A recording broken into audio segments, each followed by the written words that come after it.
Welcome everyone, my name is Nikos, aka Sephir, and this is Out of the Box, EDH. In tonight's game, we have Watchwolf at the top left, playing his Xyris deck. This is a deck that focuses in wheel effects and snake tribal shenanigans. At the top right, we have Kiwi, playing his Brudiclad deck. His deck is focused in weird token production and cloning. At the bottom right, we have Mike with his Sergeant John Benton deck. This is a group hug list that plans to capitalize through the abundance of resources. Finally, at the bottom left, I am playing my Zedruu list. This is a list where every non-land card is a part of a 4-card combo. Without further ado, let's move to our game. Watchwolf starts the game with a Temple of Epiphany. He scries 1 and keeps the card on top. Kiwi plays a Trench Post and passes. Mike plays an untapped fortified village, revealing a forest from his hand. He then casts an Arboreal Glacier, which puts a Sunpetal Grove in play tapped. He passes the turn to me. I play a Command Tower and pass. Watchwolf takes 2 damage from playing an untapped Breeding Pool. He casts a Nature's Lore and searches for a tapped Stomping Ground. He then passes the turn to Kiwi. Kiwi plays an island and passes. Mike plays a forest and casts a Delney Streetwise Lookout. He passes to me afterwards. I play an Izzet Boilerworks as my land for turn, and for a blue mana, I stifle its ETB bounce ability. I pass the turn to Watchwolf. Watchwolf plays a snow-covered forest and casts a Dryad of the Elysian Grove. He plays a Spire Garden as his second land of the turn and passes. Kiwi plays a mountain and casts a Descent into Avernus and passes. Mike casts his commander, Sergeant John Benton. He immediately moves to combat and attacks Kiwi for 2 commander damage. John Benton's ability triggers and it gets copied by Delney. Both Mike and Kiwi draw 4 cards. He passes the turn to me after that. I play a Reliquary Tower, cast a Relic of Legends and pass. Watchwolf plays a mountain and casts his commander, Xyris, the Writhing Storm. He passes to Kiwi.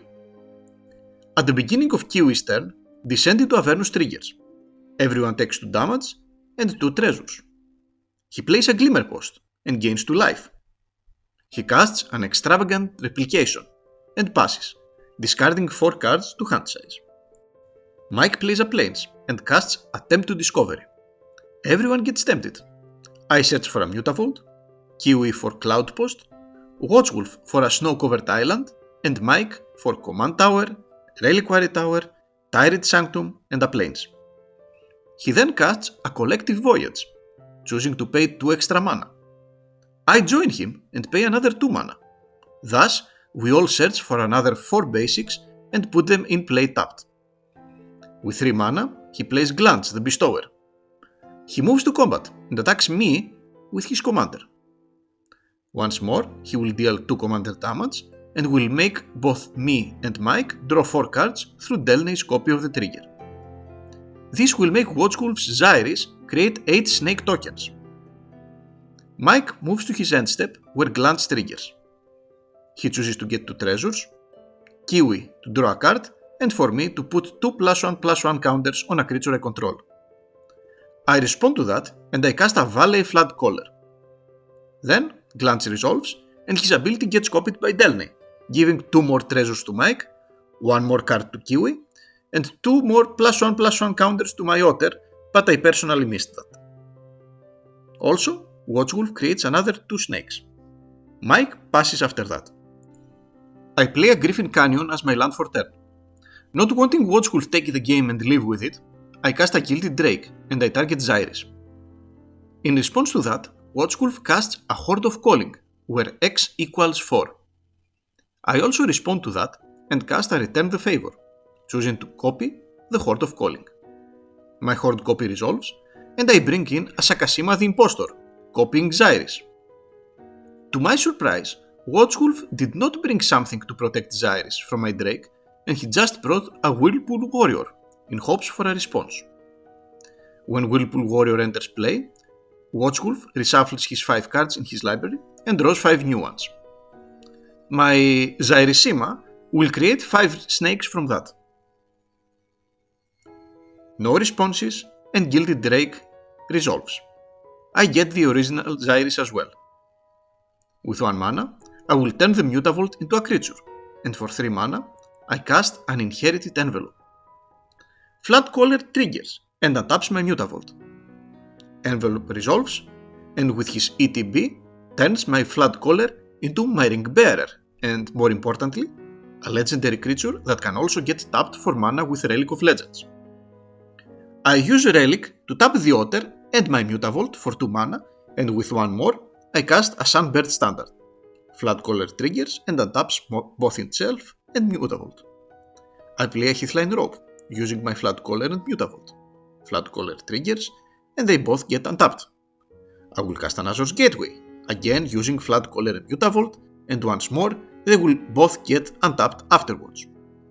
I cast a Dawn's Truce using Floodcaller and Mutavault, giving my permanents hexproof and indestructible. Kiwi draws a card. I will create 2 snakes and untap Floodcaller and Mutavault. With 5 mana, I exile Dawn's Truce, Stifle, and return the favor from my graveyard to craft Sunbird Standard into Sunbird Effigy. I tap Sunbird Effigy to cast a Mirage Mirror, which will untap my Floodcaller, my Mutavault, and my Sunbird Effigy, since it is a bird. Finally, with 4 mana, I cast my commander, Zedruu the Great-Hearted, and pass the turn after that. Watchwolf casts a Roar of Resistance. He then casts a Triumph of the Hordes. He moves to combat, swinging all his snake tokens but 1 to me, and all his non-token creatures and 1 snake token to Kiwi, also paying 2 extra mana for the Roar to buff his creature's power by +2. I respond, and I tap my Mutavault for mana to turn it into a creature. I then cast an Angel's Grace, untapping my Sunbird, my Otter, and my Mutavault. Angel's Grace resolves, and I cast a Teferi's Protection. I untap my trio of weirdos, and with Teferi's Protection still on the stack, I cast a Parallax Wave. I decide to use 4 of its counters to save Kiwi and exile all of Watchwolf's attackers to him. I phase out after that. With his plans spoiled, Watchwolf ramps a few more with a Growth Spiral and a Kodama's Reach, and then passes the turn to Kiwi. On Kiwi's upkeep, Descent into Avernus triggers. Everyone but me takes 4 damage, and we all get 4 treasures. His Extravagant Replication triggers, creating another Descent into Avernus. Kiwi plays a copy enchantment, and targets the Extravagant Replication. He casts a World Walker Helm, and a Replicating Ring. He passes the turn to Mike after that. Mike casts a Trostani, 3 Whispers. He moves to combat and attacks Kiwi with his commander. Kiwi takes another 2 commander damage, and both he and Mike draw 4 cards because of Delnay. He plays a Castle Ardenvale as his land for turn, casts a Mirkwood Spider, and uses the Tyrant Sanctum to put a +1/+1 counter on Trostani, which is now a god. He casts a Power Fist and a Flowering of the White Tree. He cycles a Scattered Groves. He moves to his end step and Glance triggers. He chooses to put 2 +1/+1 counters on Trostani, for Kiwi to draw a card, and Watchwolf to get 2 treasures. The ability gets copied by Delnay, and now Mike chooses to draw a card, give 2 treasures to Kiwi, and lets Watchwolf put 2 +1/+1 counters in one of his snake tokens. He passes the turn to me after that.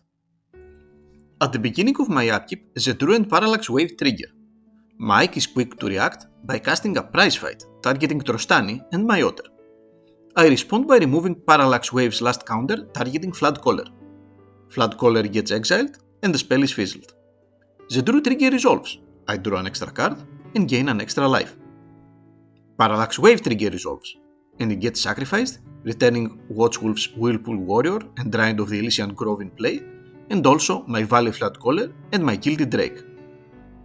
In response to the Whirlpool Warrior's ETB, Kiwi casts a Sea Double to have his own copy of Xyris. Whirlpool Warrior ETB resolves, Kiwi creates 4 snakes and I create 8. Gilded Drake resolves, and it gets exchanged for one of Watchwolf's buffed snake tokens. Always using my Floodcaller, Mutavault and Sunbird Effigy so that I can untap them after each non-creature spell, I cast a Jeska's Will for 15 red mana, but QE responds with an overcharged Amalgam. Jeska's Will gets countered. I cast a Shadow of the Second Sun and a Saheeli Ray. I cast Chance for Glory. I then cast a Mind's Desire for Storm equals 6, revealing a Talisman, Elemental Mastery, Tisana's Tidebinder, Temporal Cascade, Jeskai Ascendancy, a land, and Saheeli, Sublime Artificer, with the future be a super buffed Valley Floodcaller enchanted with an Elemental Mastery, getting untapped many times per non-creature spell due to his own trigger, Jeskai Ascendancy, and a possible second Floodcaller through Mirage Mirror, and creating an enormous army of hasty 3/1 elementals my opponents concede, giving me the victory. Thanks for watching, and see you in the next video.